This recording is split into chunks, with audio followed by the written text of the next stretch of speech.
नमस्कार विद्यार्थी मित्रांनो, आज आपण इयत्ता 8वी मराठी बालभारती यामधील कविता क्रमांक 17 अन्नजाल या कवितेचा स्वाध्याय बघणार आहोत. बघूया पहिला प्रश्न. अन्नजालाचे महत्त्व पटवून देण्यासाठी कवीने दिलेली 2 उदाहरणे. बघा, या प्रकारे 2 उदाहरणे दिलेली आहेत. पहिलं उदाहरण आहे, माणूस कडीला कडी जोडून साखळी तयार करतो. आणि दुसरं उदाहरण आहे, अनेक धागे जोडून कोळी जाळे विणतो. प्रश्न क्रमांक 2, चुकीचे विधान शोधा. या ठिकाणी अ आणि आ दिलेला आहे. अ पर्यायामध्ये 4 विधान दिलेली आहे आणि आ मध्ये सुद्धा 4 विधान दिलेली आहे. यामधील आपल्याला चुकीचे विधान शोधायचे आहे. अ जे दिलेलं आहे यामधील चुकीचे विधान आहे पहिलं, मधली कडी तुटली तरी संपूर्ण साखळी कायम राहते. हे चुकीचे विधान आहे. आणि आ जे ऑप्शन दिलेला आहे यामधील चुकीचे विधान आहे, अनेक प्राणीजाती मारल्या तरी अन्नजाळ टिकून राहते. हे चुकीचे विधान आहे.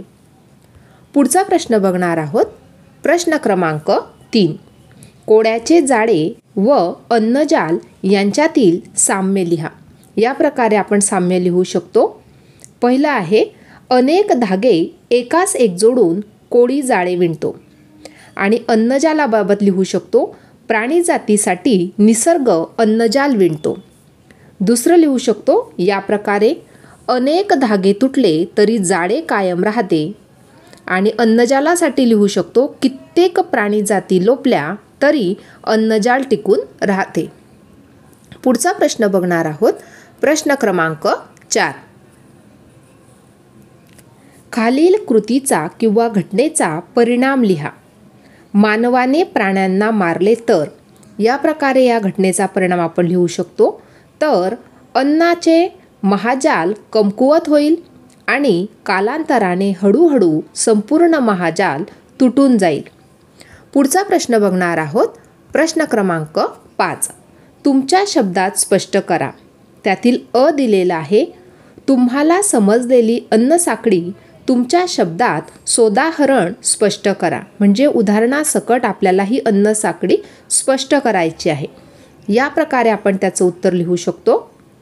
उदाहरणार्थ, गवताला नाकतोडा खातो, नाकतोड्याला पाल, पालीला बेडूक खातो, बेडकाला साप व सापाला गरुड भक्ष्य करतो.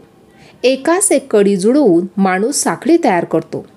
तसेच प्राणी जातीसाठी निसर्गाने अन्नसाखळीचे महाजाल तयार केले आहे. एका प्राण्याला दुसरा बलदंड प्राणी मारून खातो, दुसऱ्याला तिसरा मारून खातो.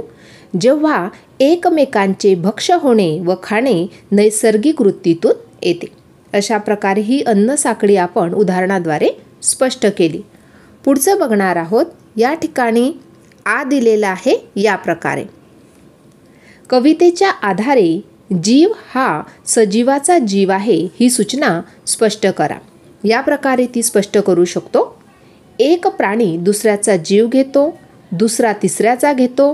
उदाहरणार्थ, गवताला नाकतोडा खातो, नाकतोड्याला पाल खाते, पालीला बेडूक खातो, बेडकाला साप व सापाला गरुड भक्ष्य करतो. एकमेकांचे भक्ष्य होणे म्हणजेच जीवो जीवस्य जीवनम होय. अशा प्रकारे आपण हे स्पष्ट केलेलं आहे. अशा प्रकारे आज आपण कविता क्रमांक 17 अन्नजाल या कवितेचा स्वाध्याय पाहिला. आजचा व्हिडिओ कसा वाटला ते नक्की कॉमेंट करून कळवा आणि व्हिडिओला लाईक, शेअर आणि सबस्क्राईब करायला विसरू नका. धन्यवाद.